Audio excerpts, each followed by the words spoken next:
Assalamualaikum warahmatullahi wabarakatuh. Perkenalkan, nama saya Markus Susanto. Saya dari Prodi D3 Manajemen Informatika. Di video ini saya akan mengulas tentang proteksi dan security sistem komputer. Untuk memenuhi tugas ujian akhir semester saya akan menguraikan atau membahas tentang proteksi dan security sistem komputer. Ini judul yang saya ambil. Kita mulai, yang pertama adalah kita ke istilah dulu. Istilah dari proteksi tadi atau keamanan. Sistem security mengacu keseluruhan masalah teknis, administratif, hukum, dan etika. Keamanan sistem komputer menjamin sumber daya tidak digunakan atau dimodifikasi orang tak diotorisasi.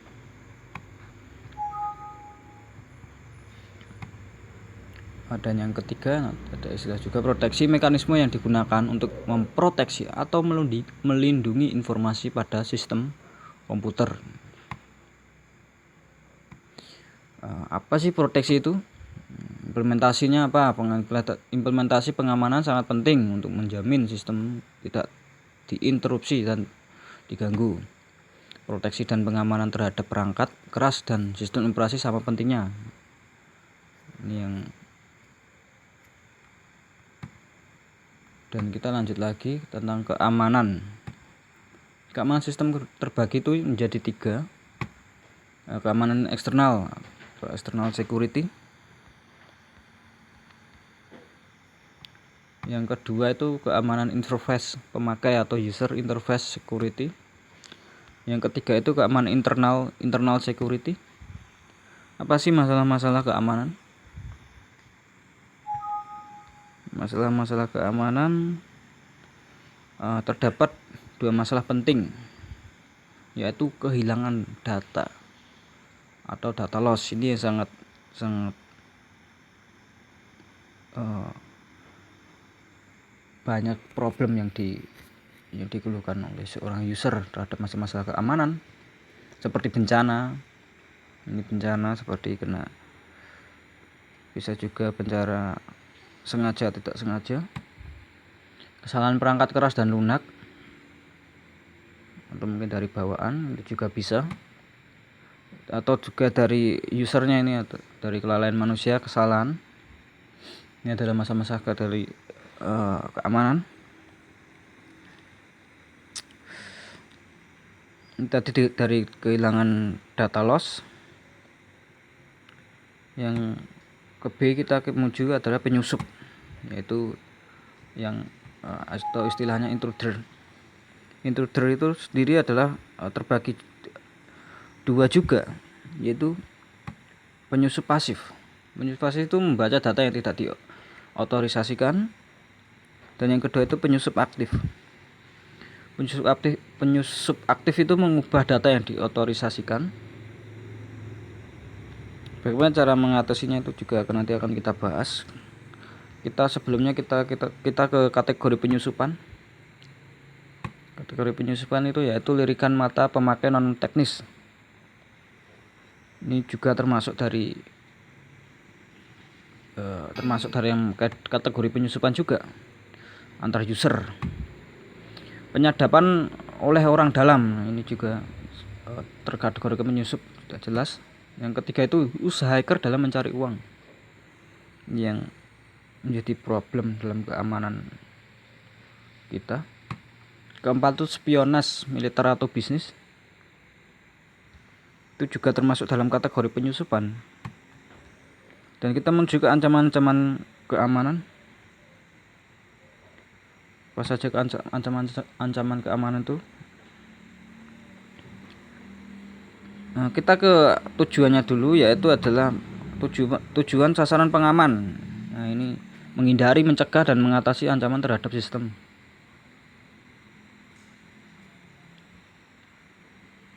Yang kedua ini adalah kebutuhan keamanan sistem komputer dikategorikan 3 aspek.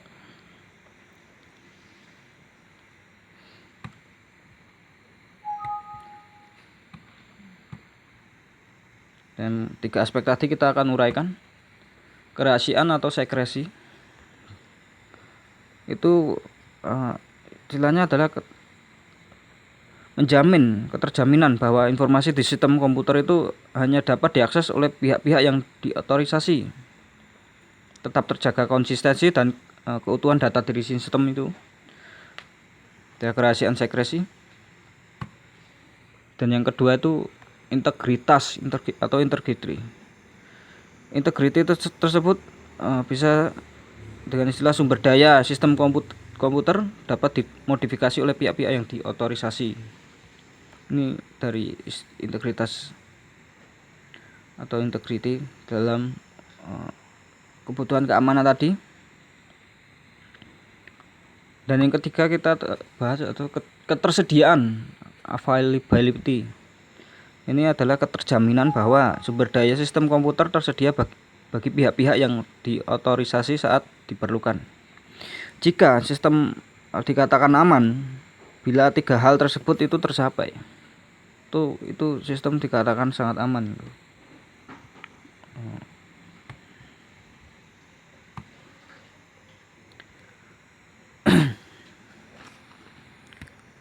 Kita ke ancaman berdasarkan fungsi sistem penyedia informasi. Kita akan menuju ke itu tadi, ancaman berdasarkan fungsi sistem penyedia informasi. Interupsi tadi kita akan bahas, yaitu sumber daya sistem komputer dihancurkan atau menjadi tidak tersedia atau tidak berguna. Contohnya itu penghancuran bagian perangkat keras, pemotongan kabel komunikasi. Nah, itu termasuk dalam interupsi. Menjadi ancaman dari fungsi sistem penyedia informasi juga. Dan yang kedua intersepsi. Intersepsi itu pihak tidak diotorisasi dapat mengakses sumber daya. Ancaman terhadap kerahasiaan. Ini misalnya penyadapan untuk mengambil data, mengcopy berkas tanpa otorisasi. Dan yang ketiga itu kita akan membahas modifikasi itu. Modifikasi itu apa? Pihak tidak diotorisasi hanya mengakses tapi juga merusak sumber daya. Nah, ini misal mengubah nilai-nilai file data, mengubah program, memodifikasi pesan yang ditransmisikan pada jaringan. Itu misalnya tadi dari modifikasi. Kita menuju ke fabrikasi. Fabrikasi itu pihak tak diotorisasi menyisipkan atau memasukkan objek-objek palsu ke sistem, memasukkan pesan palsu ke jaringan, penambahan record file. Ini menjadi ancaman berdasarkan fungsi sistem penyedia informasi dari fabrikasi tadi. Kita akan skema ancaman terhadap sistem komputer. Skema ancaman terhadap sistem komputer itu seperti ini skemanya. A itu aliran normal. Jadi seperti gambar tersebut bisa kita skemakan. Ada interupsi, intercept, modifikasi, fabrikasi. Nah, itu tadi kita ke petunjuk pengamanan sistem. Ke petunjuk pengamanan sistem itu apa saja sih? Itu terdapat prinsip-prinsip pengamanan sistem komputer seperti rancangan sistem seharusnya publik, tidak tergantung pada kerahasiaan, rancangan mekanisme pengamanan. Dan yang kedua adalah prinsipnya tadi dapat diterima, tidak mengganggu kerja pemakai dan memenuhi kebutuhan otorisasi pengakses. Yang ketiga itu pemeriksaan otoritas saat itu. Kewenangan serendah mungkin default system yang digunakan harus tak ada akses sama sekali. Ini menjadi petunjuk keamanan sistem tadi. Dan kita yang terakhir itu adalah mekanisme yang ekonomis, kecil, sederhana, seseragam, memudahkan verifikasi, autentifikasi pemakai. Kita selanjutnya ke autentifikasi pemakai. Nah, kebanyakan proteksi didasarkan asumsi sistem mengetahui identitas pemakai.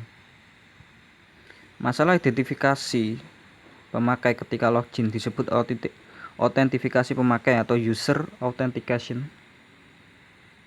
Kebanyakan metode autentifikasi didasari pada 3 cara, yaitu kita akan bahas itu dari autentifikasi pemakai, sesuatu yang diketahui pemakai. Nah, yang pertama itu adalah sesuatu yang diketahui pemakai, seperti password, apa lagi, kombinasi kunci, kata sandi, atau nama ibu, itu termasuk dalam sesuatu yang diketahui pemakai tadi. Dan yang kedua adalah sesuatu yang dimiliki pemakai. Yang dimiliki pemakai itu apa saja sih? Seperti KTP, SIM, dan kartu identitas lainnya. Kunci misal tadi. Jadi sesuatu yang dimiliki oleh pemakai. Sesuatu mengenai ciri pemakai. Nah, ini seperti sidik jari itu, atau sesuatu mengenai ciri dari pemakai. Suara, foto, tanda tangan, itu dari mengenai ciri dari pemakai tadi. Kita coba ke